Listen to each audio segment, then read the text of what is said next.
Assalamualaikum warahmatullahi wabarakatuh. Salam jumpa kembali untuk seluruh sahabat-sahabat YouTuber, sahabat media, serta para pemirsa, termasuk seluruh para pendengar, para penggemar setia di seluruh tanah air Indonesia, dan termasuk di Jakarta, Jakarta Selatan dan sekitarnya.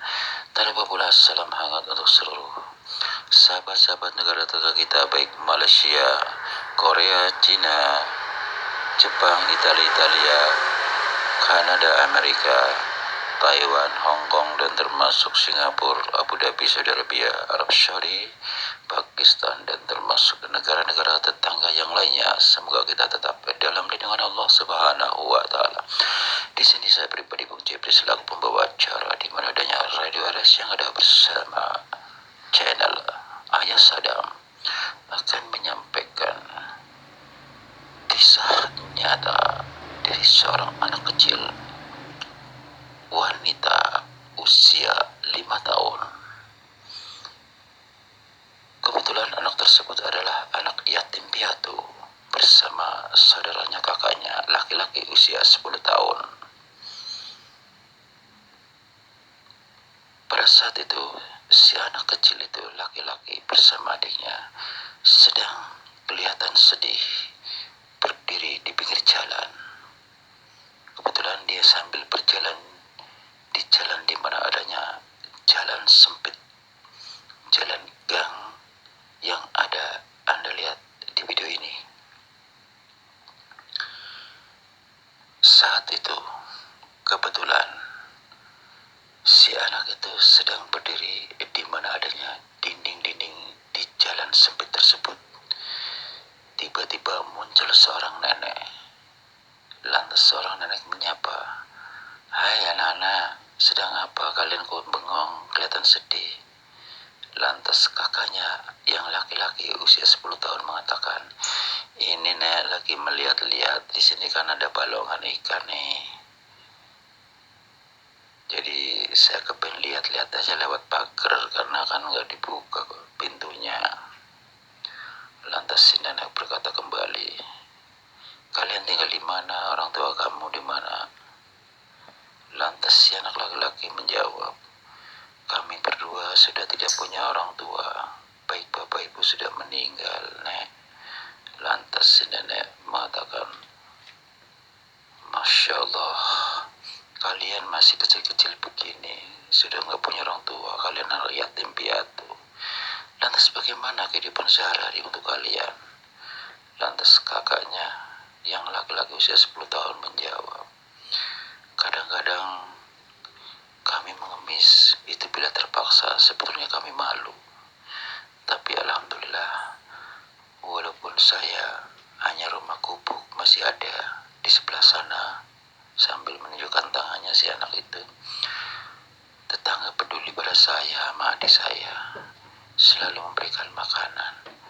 Terkadang kalau Li nggak ada ya saya jalan-jalan berdua. Sekarang pun kami belum makan, nek." Tiba-tiba si nenek mengambil sesuatu di kantongnya, diberikan kepada si anak laki-laki itu. Nah, coba perhatikan baik-baik. Inilah daun bidara Arab. Hanya beberapa daun. Kamu masukkan di kantong. Nanti kamu gak usah bicara dengan siapa-siapa. Setelah kamu bangun tidur nanti, coba kamu buka lagi ya. Apa yang terjadi? Kalau memang itu bermanfaat, jualah. Dan untuk kebutuhan kalian berdua, termasuk untuk memperbaiki rumah." Kata si nenek mengatakan demikian. Si anak laki-laki belum mengucapkan terima kasih, si nenek itu sudah menghilang, sehingga si anak laki-laki merasa dikejutkan dan kaget. Dengan polosnya dia mengatakan, "Nenek di mana, nek? Saya belum mengucapkan terima kasih, nenek di mana?" Tiba-tiba ada suara tanpa wujud, "Nak, apa kata saya? Camkan baik-baik, ingat itu. Sudahlah, kalian pulang ke rumah ya. Nanti setelah kalian tidur, kalian akan mendapatkan sesuatu. Rawatlah daun itu. Nanti setelah kamu bangun, bukalah, setelah si anak itu berdua tidur di mana tempat tidur di rumah gubuk yang ada peninggalan kedua orang tuanya, si anak laki-laki ingat adanya pesan si nenek. Dibukalah kantong baju yang pernah dipakai. Di luar dugaan si anak ini kaget dibuatnya. Bukankah ini emas batangan? Kok bisa daun itu jadi emas? Lantas si anak laki-laki ini mengajak adiknya beranjak dari tempat duduknya. Didatangilah seorang ustadz guru ngajinya. Setelah sampai di pintunya, uluk salam. Assalamualaikum warahmatullahi wabarakatuh, Pak Ustadz. Oh ya nak, mari. Tumben kalian berdua ada apa? Lantas si anak itu yang laki-laki bercerita sesuai dengan kronolognya. Begini Tat, kemarin kan kami berdua sedang jalan-jalan tuh di gang sana. Kepengen nonton itu sih, lihat-lihat ikan gitu. Memang kami waktu itu belum makan. Kali aja ada orang lewat ngasih makan. Menurut saya seperti itu. Tiba-tiba ada nenek-nenek terus memberikan ini daun apa ya, bidara Arab, beberapa lembar. Terus dia bilang katanya suruh disimpan, nanti setelah saya tidur suruh dilihat. Ternyata ini jadinya, Pak Ustadz. Masya Allah, ini emas dek, ini emas batangan. Barangkali Allah sudah memberikan kalian kesempatan untuk hidup sederhana. Allah Maha tahu, Allah Maha besar, Allah Maha segala-galanya. Tahu andainya kalian adalah anak-anak yatim piatu, masih di bawah umur kalian sudah ditinggal orang tua, hidup terlunta-lunta, rumah gubuk, makan pun kalian tidak bisa. Ya Allah, sekarang begini aja, kata Ustadz mengatakan demikian.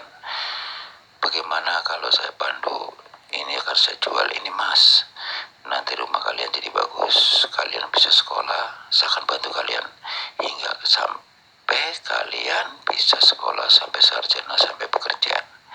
Nanti kalau kalian sudah remaja, apapun yang kalian punya, yang kalian dapatkan ini, andaikan nanti masih ada sisa, saya akan serahkan pada kalian. Kalau kalian sudah remaja ya, saya ikhlas akan bantu kalian. Subhanallah ya Allah, terima kasih ya Allah, Engkau telah memberikan kebaikan kepada kedua anak ini. Mudah-mudahan menjadi anak yang pintar, cerdas, dan berhasil menjadi anak sukses. Kata seorang ustadz mengatakan demikian. Setelah seorang ustadz menjualnya emas di toko, bahkan pemilik tokonya merasa kaget dibuatnya bahwa emas itu adalah emas murni. Barangkali emas itu ada 25 keping emas batangan yang ada. Sedangkan satu emas batangan dihargai 10 juta 40 tahun silam. Uang 10 juta lebih berharga, bahkan 25 keping, sehingga seorang ustadz lantas membuatkan rumah dengan bagus. Anak-anaknya lantas sekolah, lantas diurus oleh seorang ustadz. Kesehariannya oleh seorang ustadz, biaya itu adalah didapat dari seorang nenek yang berupa daun bidara Arab yang sudah berubah menjadi emas batangan, sehingga kedua anak tersebut yatim piatu hidupnya bisa sejahtera dipandu oleh seorang ustadz.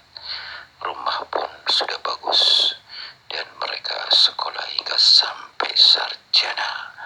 Setelah mereka sudah remaja, sesuai dengan perkataan seorang ustadz, alhasil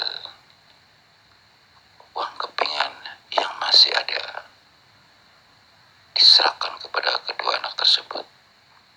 Lantas seorang ustadz mengatakan, anak-anak sini, Kalian kan sudah remaja, sudah kuliah. Alhamdulillah. Ini saya serahkan harta kalian. Kalian pasti sudah bisa memperhitungkan manajemen. Saya hanya bisa membantu sebatas ini. Karena kalian sudah remaja, karena dulu kalian masih anak-anak di bawah umur, jadi saya ikhlas membantu kalian. Kalau ada apa-apa, bicarakan dengan saya, tidak usah sungkan-sungkan ya. Kata seorang ustadz mengatakan demikian, lantas kakaknya laki-laki mengatakan, Pak Ustadz, terima kasih sebelumnya selama ini Pak Ustadz sudah memandu kami berdua hingga kami menjadi seorang sarjana, sudah bekerja. Saya tidak bisa membalas budi kebaikan Pak Ustadz selama ini. Lantas seorang ustadz mengatakan, anak-anak, semua ini atas izin Allah. Saya juga tidak tahu kalau kalian akan begini jadinya lebih baik. Allah Maha Pengasih dan Penyayang. Sekalipun kalian berdua tidak punya orang tua, tapi melalui sinana itu kalian menjadi anak yang pintar, cerdas, memiliki biaya hingga sampai kuliah, sampai menjadi sarjana dan punya rumah. Jadi Allah memberikan rezeki bermacam-macam cara. Nah, kalau kalian ingat dulu waktu ketemu nenek-nenek, itu cuma perantara. Allah memberikan rezeki dengan wujud melalui nenek-nenek, padahal bukan nenek-nenek. Itu hanya penglihatan saja. Seperti itu. Pesan saya, kata seorang ustadz mengatakan demikian, kalian tetap istiqomah, lebih mudahkan daripada Allah ya. Banyak-banyak bersyukur. Dan jangan lupa doakan kedua orang tua kalian, dan kebiasakan 2,5% yang kamu punyai harta, sisihkan untuk orang-orang yatim piatu. Kalian sudah merasakan menjadi seorang anak-anak yatim piatu seperti apa ya, menjadi orang yang penderma. Lantas kedua anak tersebut sambil menganggukkan kepala, ya Ustadz, saya mengerti dan saya terima kasih atas semua ini. Entah bagaimana kalau tidak ada Ustadz, saya tidak bisa apa-apa saat itu karena masih kecil, kata seorang anak usia 10 tahun mengatakan demikian saat itu. Lantas sekarang mereka sudah remaja, mereka sudah bisa mandiri, sudah masing-masing jadi sarjana. Alhasil alhamdulillah. Demikianlah saudara, salah satu contoh kedua anak yatim piatu yang ditinggalkan kedua orang tuanya. Allah memberikan satu jalan melalui si nenek, memberikan daun, beberapa daun bidara Arab. Ternyata itu hanya cuma penglihatan saja. Setelah satu malam berubah menjadi emas kepingan, sehingga si anak-anak tersebut tidak terlantar dipandu oleh seorang ustadz tetangganya hingga sampai sarjana dan bisa berdiri, punya usaha dan punya pekerjaan. Itulah salah satu contoh. Janganlah kita sia-siakan bila kita ketemu dengan anak yatim ataupun yatim piatu. Peliharalah, sejahterakanlah, perhatikanlah. Insya Allah, barang siapa yang peduli dengan anak-anak yatim maupun yatim piatu, insya Allah usaha kita akan maju lebih besar dan diberikan rezeki dengan mudah dan yang banyak dan barokah. Insya Allah kita diselamatkan oleh anak yatim tersebut, keselamatan dunia akhirat. Demikian saudara pendengar yang berbahagia di seluruh tanah air Indonesia, baik di Jakarta, Jakarta Selatan dan sekitarnya, termasuk negara-negara tetangga kita, sahabat kita. Semoga bermanfaat ulasan kisah nyata dari seorang anak kecil, kakak beradik yatim piatu, sehingga menjadi orang sukses adanya. Karena waktu jelah kami harus turun dari udara untuk menyudahi. Insya Allah kita jumpa lagi besok di waktu yang sama dengan tanya jawab seputar dunia lain. Wassalamualaikum warahmatullahi wabarakatuh.